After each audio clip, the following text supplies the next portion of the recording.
Hey guys, welcome back to Clownfish TV. This is Kneon. We're going to talk about how WotC is stepping in it again. A lot of gamers don't trust Wizards of the Coast, and they're going to be releasing their SRD, their System Reference Document 5.2 on April 22nd, and a lot of gamers are thinking this is going to go down like the OGL debacle. And now they're trying to do some damage control. It's not going very well for them. So this is sort of an update to the video we did yesterday, talking about how both Jeremy Crawford and Chris Perkins are leaving DnD, but even Screen Rant's like they're leaving DnD at the smartest time, because if the SRD 5.2 rollout goes as well as the OGL 1.1 rollout, it's not going to be good for the brand, right? So I would probably jump ship too. I'd probably be like, oh God, here we go again. So let's talk about this before we get into it any further. Please subscribe for more pop culture news, views, and rants. Geeky sitting this video out. She doesn't care much about tabletop, to be honest. But yeah, so let's show you this here real quick, and then we're gonna get back into the video. Putting some feelers out, see if you guys are into a-hole orcs. Unlike WotC, we believe that orcs are not people, and they're not to be trusted. They're monsters. They're bad things. So if you go out to BackerKit, you can sign up to be notified whenever we go live with this pin set. It's an animal pin set. It's called Orcs or A-Holes. And we're going to gauge the interest, and also I need to find another supplier because, you know, something tariffs, but I'm working on it. I got some promising leads. We'll see where we end up, but go out to BackerKit, sign up to be notified when we launch this, whenever we launch this. Thank you very much for any consideration, as always. Okay, so let's get into this. It's come from Screen Rant. Then we're going to talk about the details, I guess, of this SRD 5.2, which is a Creative Commons license, right? And, you know, again, this is, I guess, the replacement for the OGL. I don't know. Like, I haven't really been, I'll be honest, I haven't really been on top of everything DnD 5e or 5.5e or 1 or 6 or whatever the hell we're calling it, because I don't care, right? For me personally, being an old head, DnD peaked at 2nd edition, and that's, that's what I play, or OSR. Anyway, Jeremy Crawford and Chris Perkins are leaving DnD at the smartest time. As of the writing of the article, DnD announced an updated system reference document based on 2024 rule set will release on April 22nd under Creative Commons. So, yeah, we're going to give you a little bit of a backstory here, and then we're going to talk about the damage control that they're doing. Actually, Games Radar talked to whoever the hell is in charge of Dungeons and Dragons now. God, I hate these ads. And people are getting on me about the ad blocker. It doesn't matter. They have ad blockers now. They're so desperate for revenue, but we'll look at this, and then we're going to go out and look at this other article here. So the recently announced departure of Dungeons & Dragons leads Jeremy Crawford and Chris Perkins isn't exactly exciting news, but despite my apprehension, they said I can't say I blame them. While a wide variety of people have been involved in guiding D&D 5e and its 2024 rules revision, Crawford and Perkins are undeniably among the most significant. Yes, jump ship. You've hit the iceberg. It's time to jump ship. 5e's principal architect Mike Mearls left Wizards in 2019. He's been very vocal too. Mike Mearls has been saying some stuff about safe spaces and kind of the direction of Wizards, and pointing out that 5.5 is not selling as well as 5e did initially. And a lot of people are moving on to homebrew. They're not even playing official Dungeons and Dragons anymore. I mean, it's all technically, I guess, colloquially called D&D, but it really is. Most people are just doing homebrew now. They are. So Crawford and Perkins have led, respectively, the rules and story of the game in recent years. Opinions on D&D 5e and its recent changes vary, and plenty of criticism has been leveled at Crawford and Perkins over time. For the most part, however, the two have a better relationship with the community at large than you might expect. Yeah, so they want to save that, right? So you jump ship right before you drop this other nugget into the field. This SRD thing, however this is going to go. At least considering the hostility that can frequently define modern fandoms. Even so, nothing lasts forever, and Crawford and Perkins are choosing to depart when they are is exactly what I would do in their place. There's no future for corporate D&D. There really isn't. It's a brand. It's an IP that Hasbro owns. I think before it's all said and done, I'm going to be honest, I think before it's all said and done, Hasbro will give up on the tabletop version of D&D, and they will outsource it to another game company because it's not really in their best interest. And honestly, they don't seem to care enough about it. I could totally see them just, Ravensburger or Paizo or somebody doing the tabletop version of D&D, right? And then they own the brand, they own some of the monsters, whatever they actually can trademark. So it said in a Screen Rant interview announcing Crawford's departure, Wizards of the Coast VP of Franchise and Product Jess Lanzillo, and we're going to talk about Jess Lanzillo, described the departure as a planned move following the completion and successful launch of the 2024 rulebooks. I don't know about that.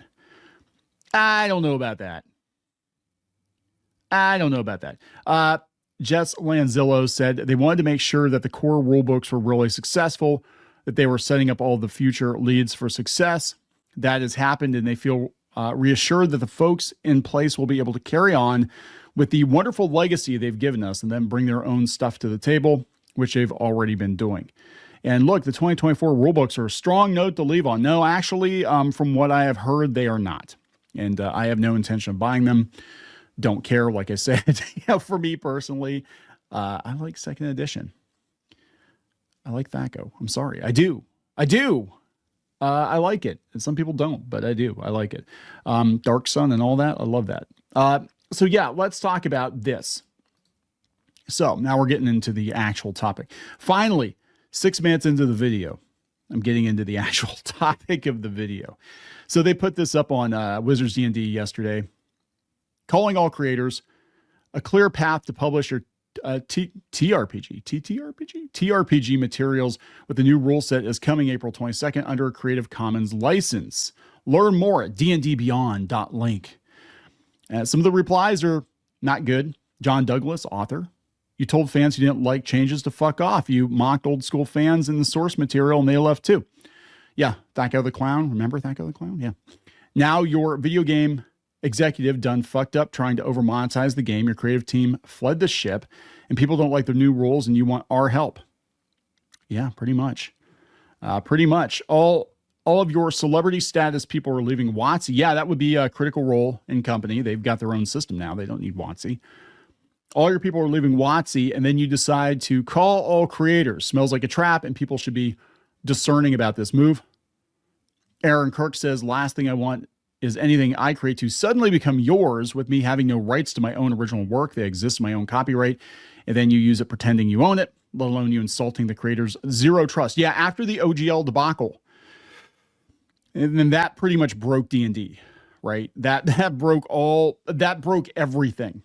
Like the OGL debacle led to a bunch of people leaving D&D, including Critical Role, and led to a bunch of people going out and making their own systems or going back to homebrew.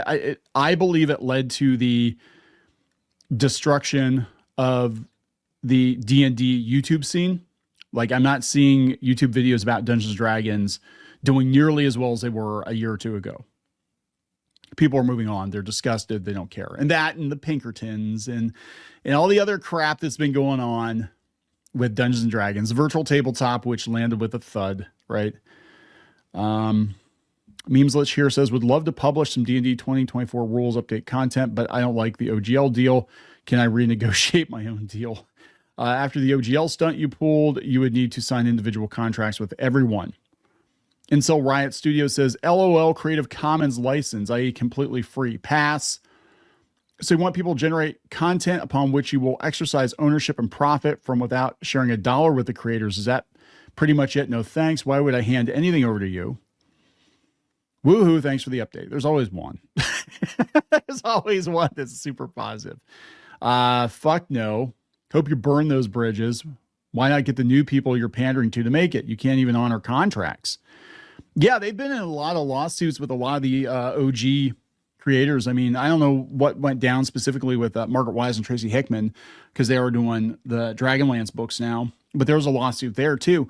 I know some of the campaign worlds they brought out or reintroduced in 5e. They didn't contact the original authors at all. I mean, they probably weren't legally obligated to, but morally it would be nice. But this is Hasbro we're talking about. This is the same Hasbro that knew Ernie Gygax in the end was not doing well financially.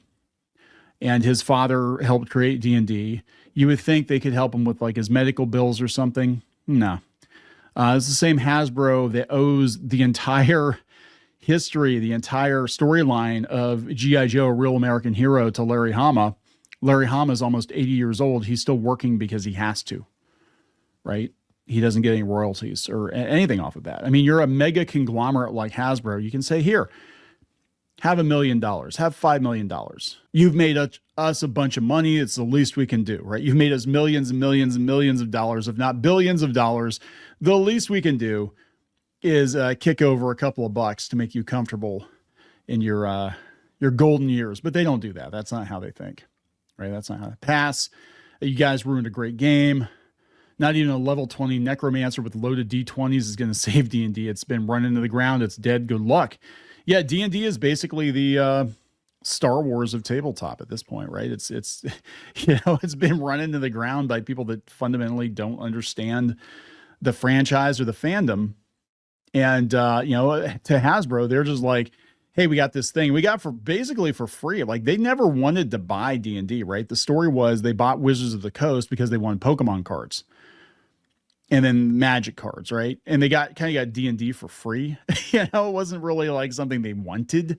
But then it suddenly blew up on YouTube and Twitch and stuff. And then Stranger Things came along and they're like, hot damn, this D&D thing, let's make purses and pumps and all kinds of lifestyle brand merch because, middle-aged Karens are the ones that play this game. Clearly, it's always been middle-aged Karens that play this game. You guys have ruined your own IP and now you want to ruin ours. No thanks. I mean, it goes on and on and on, right? So here's their attempt to do damage control. This comes from Games Radar. They got an exclusive interview with Jess here. New D&D rules are being given to creators for free, reflecting the lessons we've learned and the steps we're taking to rebuild and strengthen our relationship with our players. How many times do they have to repeat that? We're watching Severance right now, and they've got the mantra that they have to be really, really sorry, and they have to keep saying it again and again. And I'm like, you need to say this about 300, 400 more times, Hasbro, and then maybe, maybe we will believe you. Games Radar has a new version of the SRD is on its way. God, these ads. A new version of SRD is on its way, and we caught up with the D&D. We caught up with D&D to find out more. No, it's not. It's the brand manager of D&D.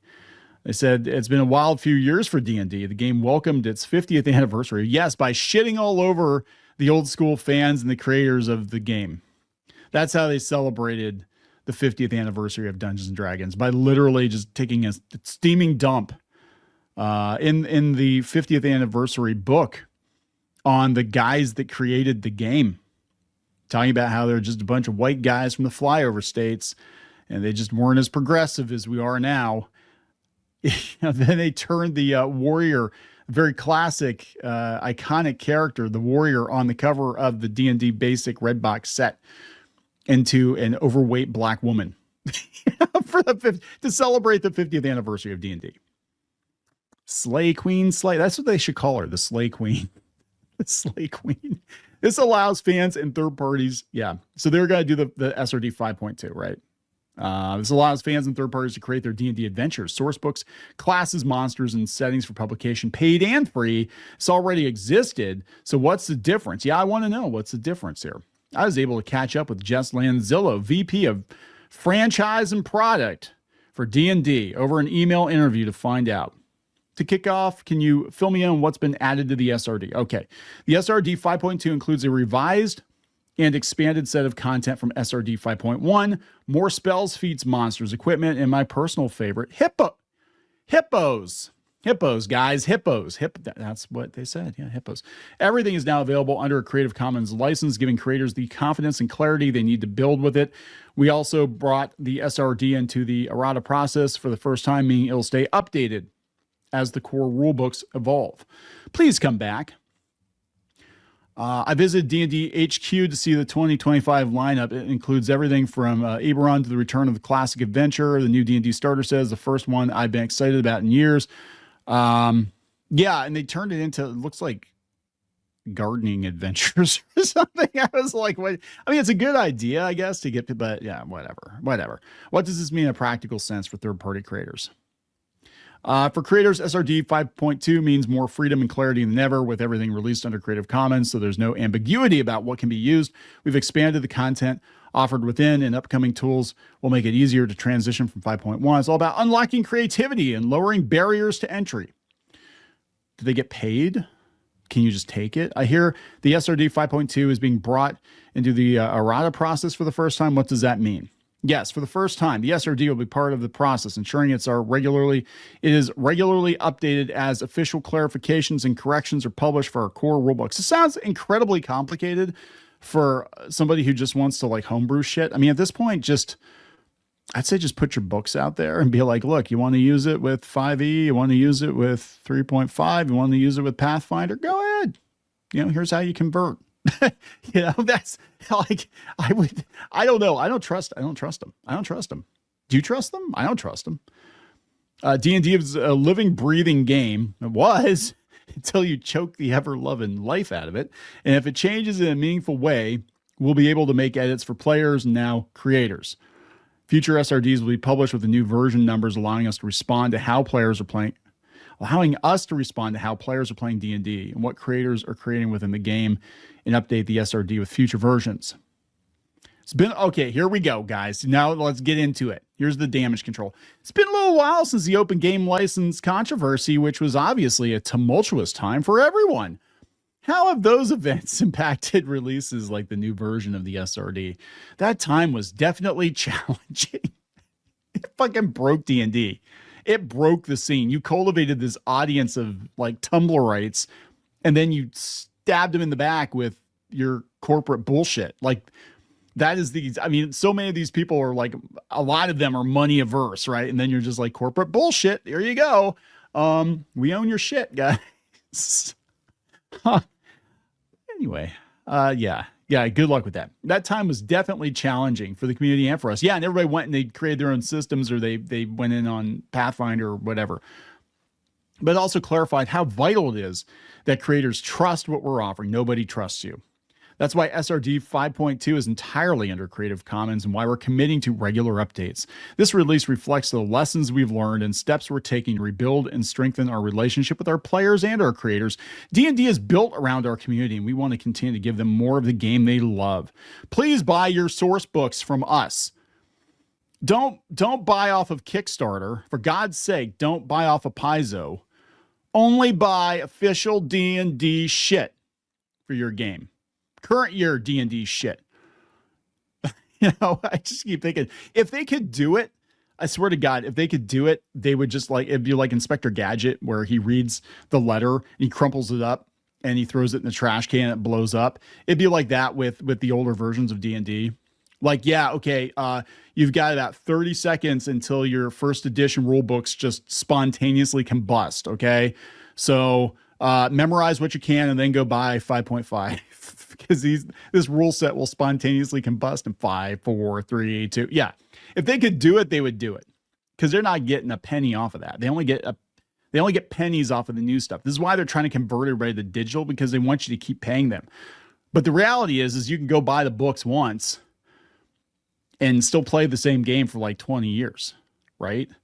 I mean, that's the truth of it. Like, if you want to play, like all these kids want to play D&D because they see it on Stranger Things. You realize the version that Hasbro is selling today is not the game those kids are playing. If you want to play the game those kids are playing, it's going to be probably, I'm thinking they're playing first edition, advanced, I'm guessing. That's what you're going to have to play, right? And you can go buy those books. They're expensive now, but you can go buy them. You can get the PDFs. You don't have to give Hasbro your money. If you want to play that actual game that they're playing, you're going to have to go back in the Wayback Machine. And I thought about this the other day, and this is a side tangent I was actually thinking about the other day. I'm like, do we really need any new stuff? Like, do we need any new entertainment? Do we need any new? No, there's so much out there. And I feel like we're entering the Ready Player One phase of pop culture, where you build an oasis, but what are people doing? They're not playing or cosplaying as or whatever, using avatars of new stuff. They're going back to the 80s, 90s, and when stuff was better, when pop culture, we had peak pop culture, and that's kind of what I think is going on. a lot of people, and I've been covering this on the gaming channel. We do have a gaming channel, by the way. I've been covering this on the gaming channel that a lot of kids, Gen Z and Gen Alpha, are playing retro games now. They're not even playing the new games. They're supposed to be for them. And the middle-aged men, well, they've chased them off because they're bigots and racists and misogynists. Even the gay black ones. You're all a bunch of racists. Get out of here. They didn't want them. They wanted that Gen Z money, millennial money. They think there's millennial money, and they don't have the money, or they're going back and playing old stuff. They'd rather play the old stuff. So yeah, you're competing with better versions of your game, your own game. Oh God, this is so sappy though. What was the process behind releasing the new SRD version so close to the revised core rulebooks? The SRD was part of our thinking from the beginning as we revised the core rulebooks. Once the trilogy was finalized, we took the time to ensure the SRD made sense holistically and supported the creators who rely on it. This is the fastest we've ever turned around. Yes, because they're going out there and they're looking at crowdfunders and they're seeing how much money people are making with their own systems. And they're like, shit, nobody's going to buy our books. I guarantee you some of the bigger ones like Shadow Dark, they're probably selling more Shadow Dark than WotC's selling of 5.5. I can almost guarantee it, and it's ridiculous because people aren't buying it. So that, yeah, of course they hurried up. They're trying to do damage control. Of course they did.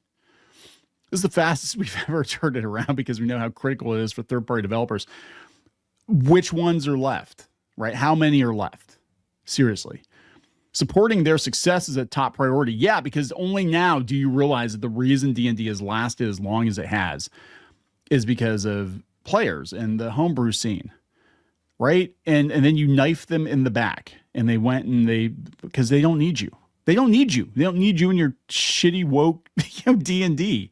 They don't. What are you looking forward to seeing from the community as a result of this new version of the SRD? The D&D community is incredibly creative. And with the SRD 5.2, I can't wait to see what new worlds, adventures, and experiences people dream up for us. I mean, for them. I added that.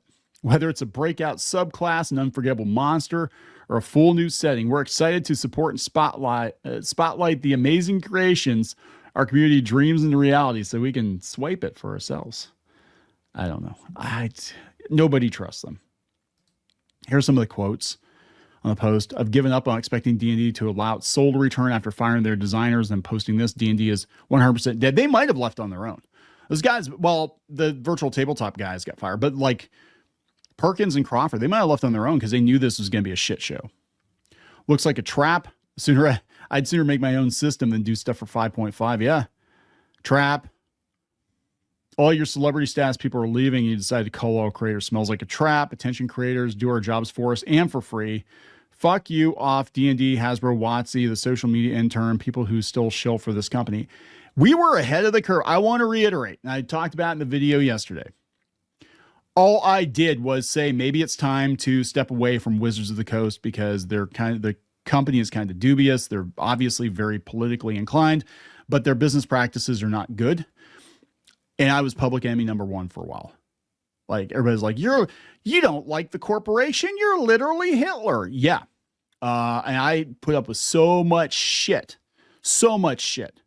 for simply saying that I don't want my kids learning on 5e. I don't trust Wizards of the Coast. They're not TSR. It's not TSR D&D. And I'd rather them play OSR, old school basics or whatever. And even the one system I did recommend, the guy who designed it threw me under the bus because he was trying to appease the woke mob on the message boards. And now they're all turning against WotC. Will I ever get an apology from people? Never. I never will. So don't worry. I'll remember that. I will remember. I have a very long memory. I will remember the people who did not apologize, people who threw me under the bus and did not apologize. If you're good at something, never do it for free. Bonk Bonk says, we'll be glad to mine your content for bottom line since we don't want to pay creatives. Yeah, they'll just AI that shit. They've already said that's what they're going to do. They've got years of their own stuff, and then they can just mine yours too. As long as it's, 25% different? Wizards really fucked up with their new edition of D&D, didn't they? First, they tried to fuck over the third-party scene. Now they're begging people to create for them. You need to crumble as a business now. Seems like everyone is having the same reaction. I came here to laugh at you. Damn. Yeah, they're done. They'll look up and shout, save us. No, I'm good. Not something we're excited to see. April 22nd can't come soon enough. I said there's always one. There's always one. People don't forgive. No, you guys would make playable goblins and satyrs cringe. Also, what? I don't know. Try this. Go fuck yourself. Yeah, pretty much. Anyway, this is lots of, it's all the same. Here we go. Oh my God. Popcorn. Do you think this is a trick or legit attempt to be open? Chubby Funster says. Chubby Funster. I'd like to check for traps. Harmony Ginger says, I'm skeptical. Harmony Ginger, hello. I'm skeptical of the claims that they're doing as badly as people say, but even so, calling all creators sounds desperate. Yeah, well, there's success and there's success by corporate standards. And I have to wonder if, again, with Hasbro, I mean, it's just my personal feeling on this is with them saying that they're very open to outsourcing brands to other companies. I have to wonder if it's like you either make D&D work in-house or we're shipping it out to another company to handle the books from here on out, which I could totally see them doing. It would be a better deal for them. They wouldn't have to deal with the inventory or the outrage. Like, nope, direct all your hate to Paizo, Ravensburger, or whoever we're going to give the license to. We don't want to deal with it anymore. Just a theory, just a hunch. I'm going to wrap it up. Please subscribe for more pop culture news, views, and rants. We'll talk later.